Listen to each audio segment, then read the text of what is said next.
그 인생 살면서 우여곡절을 많이 겪는다, 이런 이야기를 많이 듣습니다. 그 우여곡절이라는 그 단어, 오늘 본문 보고 설교 준비를 하면서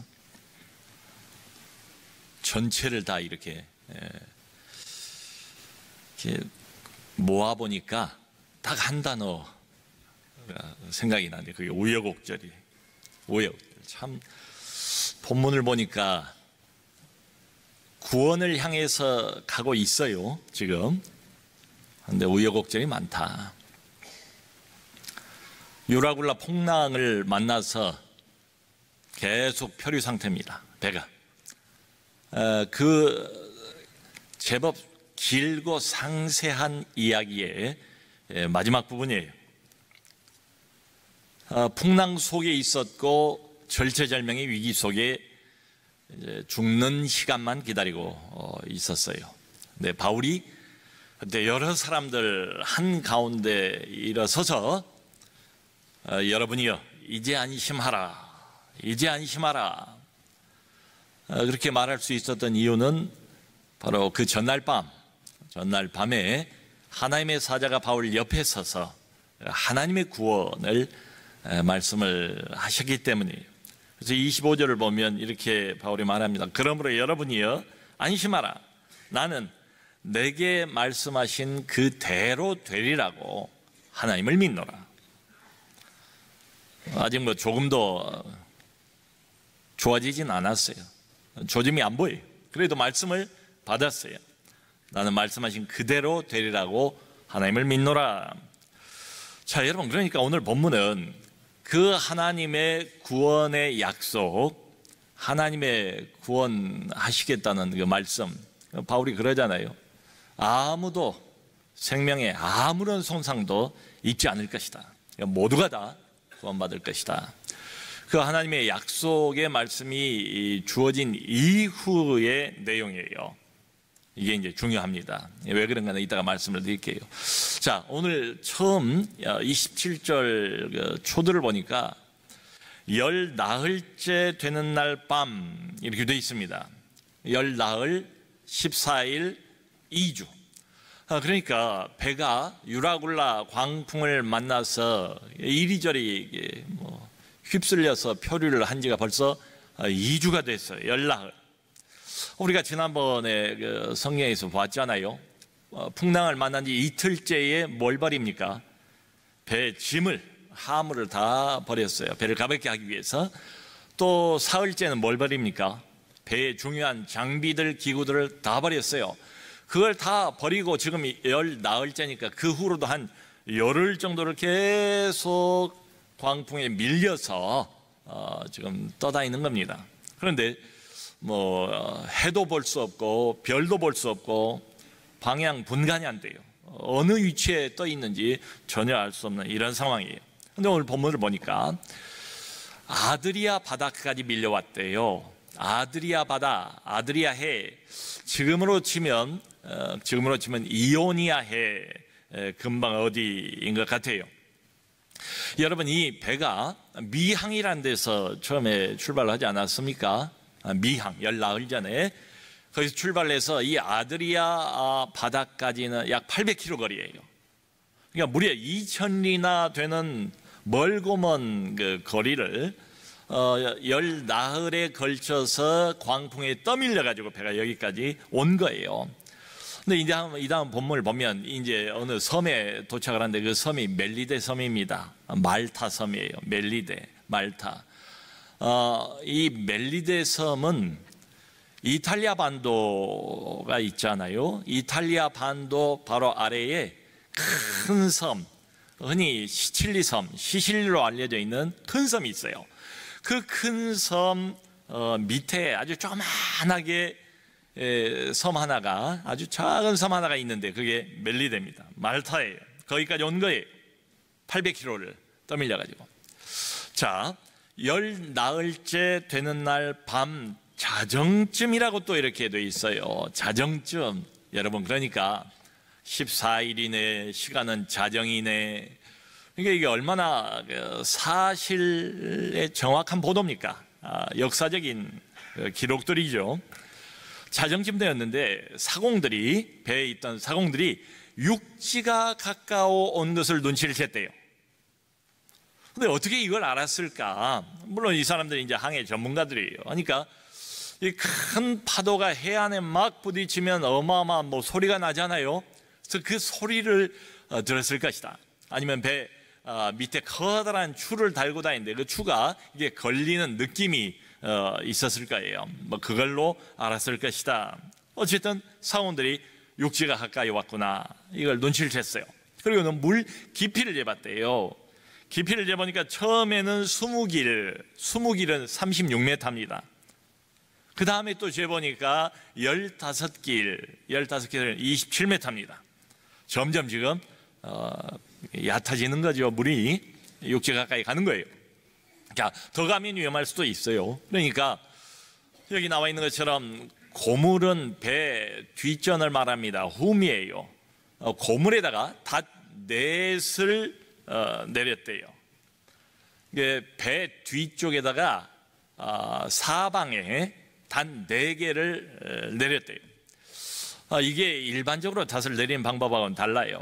여러분, 닷을 내릴 때 배가 어디다 내립니까? 일반적으로는 배 앞쪽, 앞에다 닷을 내리잖아요. 그런데 지금 계속해서 배 뒤편에서 여전히 강한 풍랑이 불고 있어요.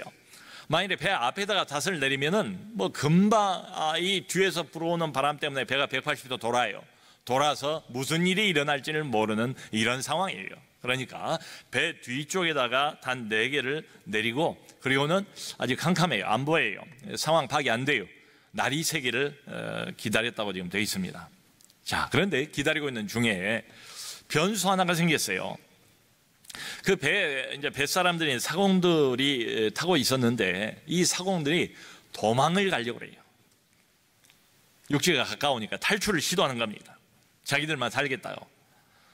그래서 이 사람들이 배 뒤쪽에는 이미 닷을 내렸고 배 앞쪽에도, 이물 쪽에도 닷을 내리려는 것처럼 짐짓, 그렇게 하다가 사실은 뭘 내리는가 하면 거룻배를 바다에 내렸대요. 그거 타고 자기들 나가려고. 이 사람들은 전문가들이니까 이 정도야 쉽게 할 수 있겠다, 살 수 있겠다 생각을 한 거지요. 이 거룻배라는 것은 이 배가 풍랑을 만났을 때 맨 처음에 확보를 했던 비상 상륙을 위한 구명 보트예요. 비상 상륙 구명 보트. 그걸 내렸어요.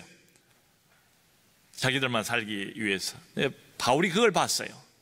바울이 무슨 상황인가를 금방 파악을 했어요. 그리고 바울이 급히 백부장과 로마 군인들에게 이렇게 말합니다. 이 사람들이 배에 있지 아니하면 너희가 구원을 얻지 못하리라. 이 사람들, 사공들이 배에 우리와 함께 있지 아니하면 너희가 구원을 얻지 못하리라 라고 바울이 외쳤어요. 이 소리를 듣고 군인들이 대번에 그 거룻배의 줄을 다 끊어버렸습니다. 도망 못 가도록. 그래서 사공들을 묶어놨어요. 탈출에 대해 원천봉쇄를 해버린 셈입니다. 자, 여러분, 지금 상황은 크게 보면 둘로 나눌 수가 있어요. 아까도 잠깐 말씀드린 것처럼 하나님의 구원의 약속이 없었을 때가 있었고, 그리고 하나님의 구원 약속, 구원에 관한 말씀이 주어지고 난 이후가 있고 그래요. 자, 흥미로운 것은 뭔가 하면 하나님의 말씀이 있기 전에 모두가 다 절망 상태였고 죽을 시간만 다 기다리고 있는 상태였는데 그때는 바울이 일어났어요. 바울이 나섰어요, 전면에. 그리고 바울이 하나님의 구원을 선포했어요. 그리고 하나님의 말씀으로 바울이 희망을 주었어요, 사람들한테. 안 믿는 사람들이긴 하지만은 확신을 가지고 자신이 섬기는 그 신이, 하나님이 구원을 약속을 한다니까. 그래도 일말의 희망이 생기지 않았겠어요?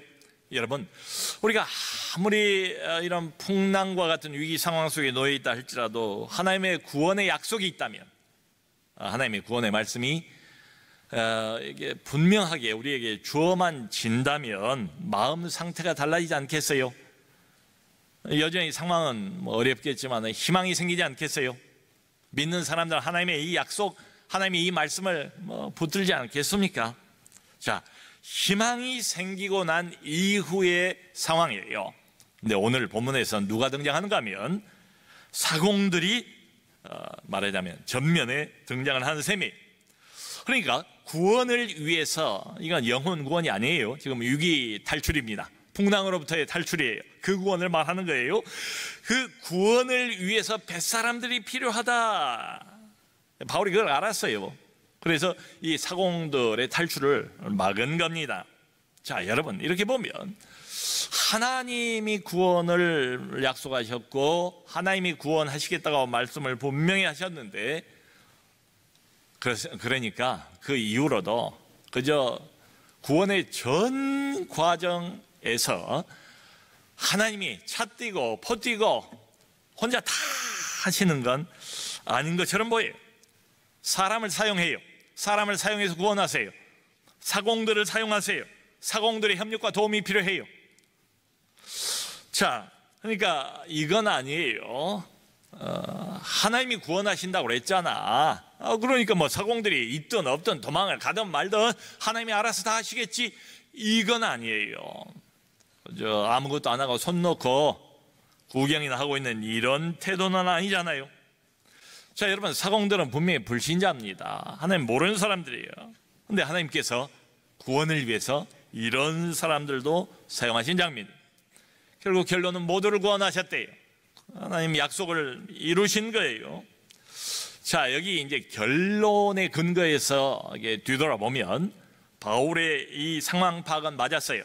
그리고 군인들에게 금방 지시를 했던 것도 옳았어요. 결론을 보면. 근데 이런 의문을 가질 수도 있습니다. 자, 이 바울이란 사람, 이게 어떻게 보면 좀 자체 모순 아닌가? 자기 입으로 하나님이 구원하신다고 구원을 선포해 놓고 또 자기 입으로 이 사공들이 없으면 너희가 구원하지 못하리라, 사람의 도움이 필요하다고 지금 선언을 하고 있는 셈이니 이거 스스로 모순되는 것 아닌가? 더군다나 이 사람들이 이 배에 남아있지 아니하면 너희가 구원하지 못하리라. 아니, 이것은 얼마 전에 하나님의 구원을 담대히 선포한 사람 치고는 이게 믿음 없는 소리 아닌가? 이 사람 믿음에 뭔가 문제가 있는 것 아닌가? 분명한 하나님의 구원의 약속도 있고 구원에 관한 말씀도 있는데 너무 인간적인 방법을 지금 동원하려고 하는 것 아닌가? 이런 의문이 들 수 있지요. 자, 여러분, 지금 여전히 풍랑 속에 있어요. 바다 위에 떠 있어요. 배가 조짐이 별로 좋아진 건 없어 보여요.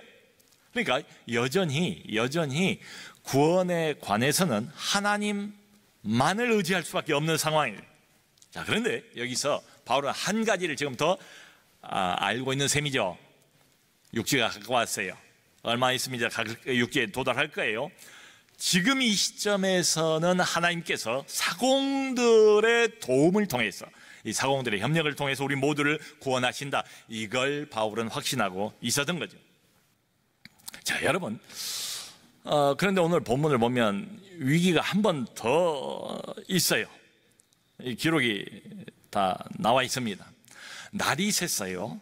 이제 배를 항만으로 이동을 하는 장면입니다. 이 40절을 보면 자세히 나와 있어요. 닷을 끊어 바다에 버리는 동시에 키를 풀어 늦추고 돛을 달고 바람에 맞추어 해안을 향하여 들어가다가, 자, 닷을 끊었습니다.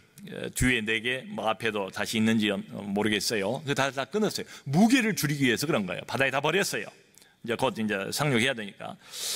그리고 난 다음에 여기 보면 키를 풀었어요. 이 키라는 것은 배의 방향을 조절하는 역할을 하는 방향탑니다. 지금까지는 거센 풍랑에 계속 표류 상태니까 키가 있어도 조절할 수가 없어요. 근데 지금은 이제 저기로 가야 되잖아요. 묶어놓았던 키의 밧줄을 풀어서 그 키를 가지고 방향을 조절해 가면서 돛대를 폈대요.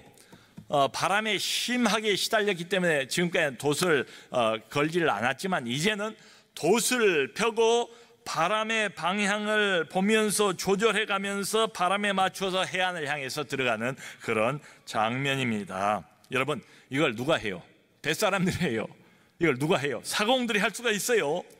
자, 이렇게 가다가 오늘 본문에 이렇게 되어 있습니다. 두 물이 합하여 흐르는 곳. 두 물이 합하여 흐르는 곳. 여기 양평에 가면 두물머리라고 있어요. 북한강하고 남한강 두 물이 만나는 장소 두물머리. 근데 여기는 육지에서 내려오는 물과 바닷물이 합하는 곳이에요. 그런데 이런 장소는 종종 소용돌이가 돌아요. 그러니까 위험한 상황이에요. 이 두 물이 합하여 흐르는 이곳에 와서 배의 앞부분이 모래바닥에 처박혀 버렸대요. 꽝 하고 앞부분을 부딪혔어요. 모래바닥에 깊이 들어가 버렸어요.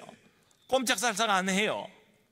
자, 그러니까 배 앞부분은 모래바닥에 처박힌 상태고 뒤에서는 계속해서 강풍이 여전히 불고 파도가 배 뒷전을 때리면서 배 뒷부분부터 이 나무로 만든 배가 깨져가기 시작하는 거예요. 그게 아주 자세하게 기록이 되어 있습니다. 지금 육지는 저기 보이는데 배는 지금 다 깨져갈 판이에요. 그러면 이게 죄수들도 여러 사람이 지금 타고 있는데 도망갈 수도 있잖아요. 그러니까 군인들이 백부장에게, 자기들 대장에게 이 죄수들을 차라리 지금 다 죽이자라고 제안을 했다는 거예요. 여러분, 이때 당시에 로마의 규율은 자기가 호송하고 있는 죄수들을 제대로 끝까지 호송을 못하면 자기가 다 처벌을 받아야 돼요. 자기가 다 책임을 져야 돼요. 그게 두려웠겠죠. 그러니까 지금 위기 상황이에요. 한 번 더 위기가 닥친 거예요. 다 죽이자, 죄수들은. 이렇게 제안을 했어요. 그랬더니 백부장이 대번에 뭐라고 반응을 보이는가 하면, 여기 43절에 백부장이 바울을 구원하려 하여, 여러분, 바울을 구원하고 싶은 거예요. 이 사람을 살리고 싶은 거예요, 백부장이. 왜요? 지난 10나흘 동안 계속 바울이라는 이 특별한 사람을 보아오지 않았습니까?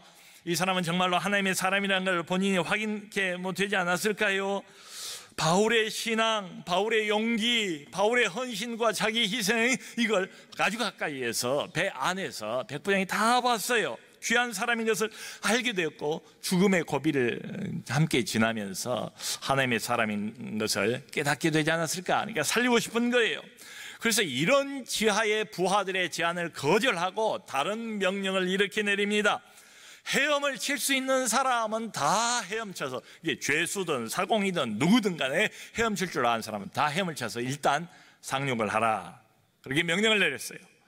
그리고 나머지 헤엄 못 치는 사람들은 여기 나왔잖아요. 널 조각에 몸을 기대든지 배가 부서져 가니까 그 부서진 배 조각을 붙잡고 이제 육지로 상륙을 한 겁니다. 그래서 결론이 뭐냐? 결론은 44절에 마침내 사람들이 다 상륙하여 구조되니라. 아멘.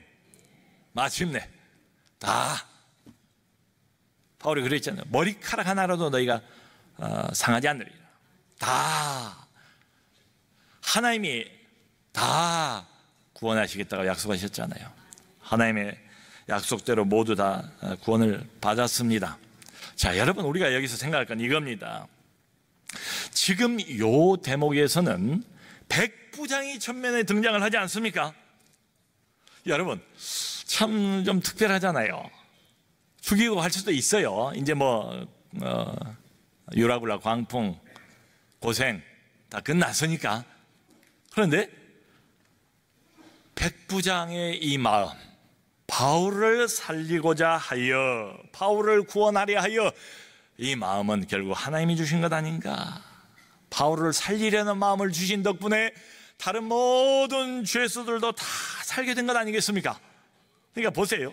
하나님이 구원하신 건 맞는데요, 앞부분에서는 하나님이 사공을 사용하시고 뒷부분에서는 하나님이 백부장을 사용하시고,